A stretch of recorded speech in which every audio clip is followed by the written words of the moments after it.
আসসালামু আলাইকুম। পঞ্চম শ্রেণীর শিক্ষার্থী বন্ধুরা, তোমাদের সকলকে আমার চ্যানেলে স্বাগতম জানাচ্ছি। এখন আছি তোমাদের গণিত বইয়ের 123 পৃষ্ঠায়। এই পৃষ্ঠায় দেওয়া আছে নিজে করি। আমরা এই অঙ্কগুলো আজকে সমাধান করব।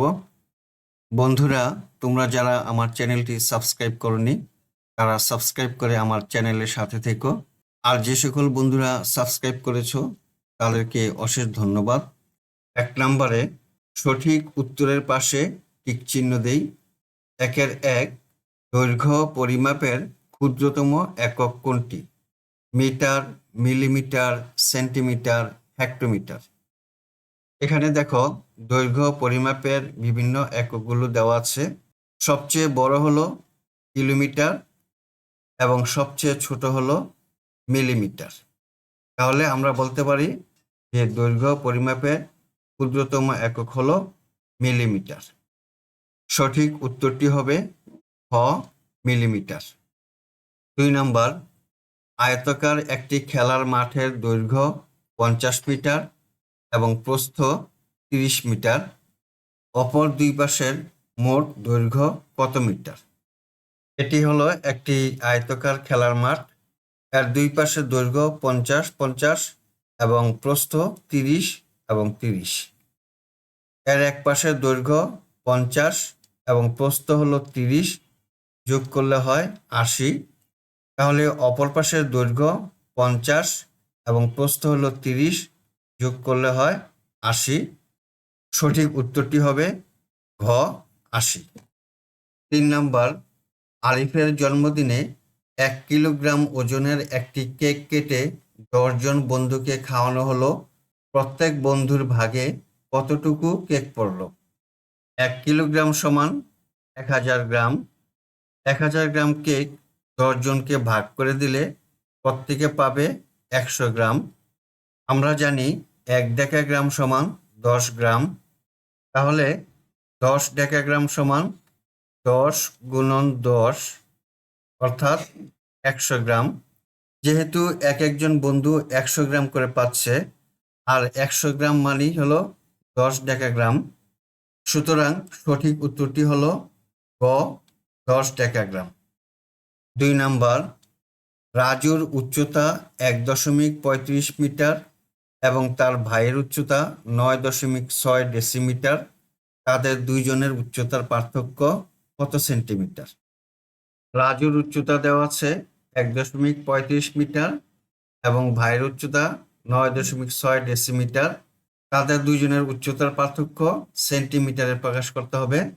তাই রাজুর উচ্চতা এবং তার ভাইয়ের উচ্চতাকে সেন্টিমিটারে প্রকাশ করি। আমরা লিখলাম, দেওয়া আছে রাজুর উচ্চতা 1.35 মিটার।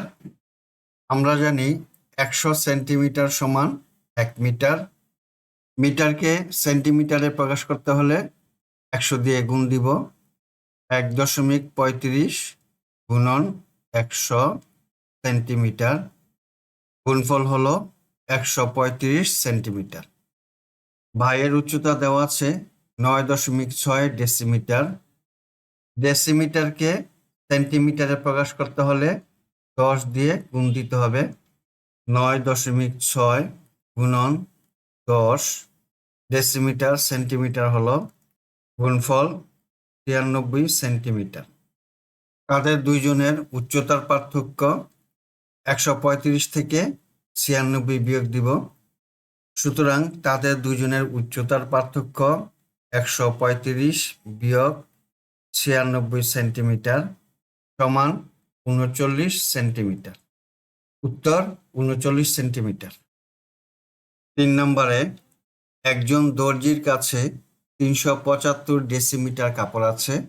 এখন তিনি যদি এই কাপড় দিয়ে 15টি শার্ট তৈরি করতে চান, তবে প্রতিটি শার্টের জন্য কত সেন্টিমিটার কাপড় ব্যবহার করতে পারবেন? প্রথমেই 375 ডেসিমিটারকে সেন্টিমিটারে প্রকাশ করব। দর্জির কাছে কাপড় আছে 375 ডেসিমিটার। ডেসিমিটারকে সেন্টিমিটারে প্রকাশ করতে হলে 10 দিয়ে গুণ দিতে হবে। 375 গুণন 10 সেন্টিমিটার হলো সমান 3750 সেন্টিমিটার।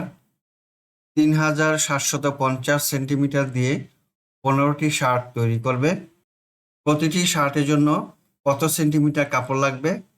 এই 3750কে 15 দিয়ে ভাগ দিব। আমরা লিখি, প্রতিটি শার্টের জন্য কাপড় ব্যবহার করবে 3750 ভাগ 15 সেন্টিমিটার। এখন 15 দিয়ে 3750কে ভাগ করব। ভাগফল 250। আমরা লিখি 250 সেন্টিমিটার। উত্তর, প্রতিটি শার্টের জন্য 250 সেন্টিমিটার কাপড় ব্যবহার করতে পারবেন। 4 নম্বরে, মাহফুজ বাজার থেকে 4.5 কেজি চাল, 8 হেক্টোগ্রাম সবজি এবং 2400 গ্রাম মুরগির মাংস কিনলো। সে মোট কত কেজি বাজার করলো? আমরা সবগুলো অঙ্ক যোগ করব এবং হেক্টোগ্রাম ও গ্রামকে কেজিতে রূপান্তর করব। মাহফুজ বাজার করলো চাল 4.5 কেজি, সবজি 8 হেক্টোগ্রাম। হেক্টোগ্রামকে কিলোগ্রাম বা কেজিতে রূপান্তর করতে হলে 10 দিয়ে ভাগ দিতে হবে। তাই আমরা 8কে 10 দিয়ে ভাগ দিলাম। এখন কেজি হলো, ভাগফল হলো 0.8 কেজি। মুরগির মাংস 2400 গ্রাম কিনলো। গ্রামকে কেজিতে রূপান্তর করতে হলে 1000 দিয়ে ভাগ দিতে হবে। 2400কে 1000 দিয়ে ভাগ দিলাম। এখন কেজি হলো, ভাগফল হবে 2.4 কেজি। এখন যোগ করি, যোগফল 7.7 কেজি। উত্তর, মাহফুজ বাজার থেকে 7.7 কেজি বাজার করল। 5 নম্বর অঙ্ক, 8 জন লোকের ওজন 451.2 কেজি, তাহলে তাদের গড় ওজন কত হেক্টোগ্রাম? প্রথমেই আমরা কেজিকে হেক্টোগ্রামে প্রকাশ করব। 8 জন লোকের ওজন 451.2 কেজি। কেজিকে হেক্টোগ্রামে প্রকাশ করতে হলে 10 দিয়ে গুণ দিতে হবে। 451.2 গুণন 10 হেক্টোগ্রাম। গুণফল হলো 4512 হেক্টোগ্রাম। সুতরাং 8 জন লোকের গড় ওজন 4512 ভাগ 8 হেক্টোগ্রাম। 4512কে 8 দিয়ে ভাগ দিব। ভাগফল হলো 564। আমরা লিখলাম 564 হেক্টোগ্রাম।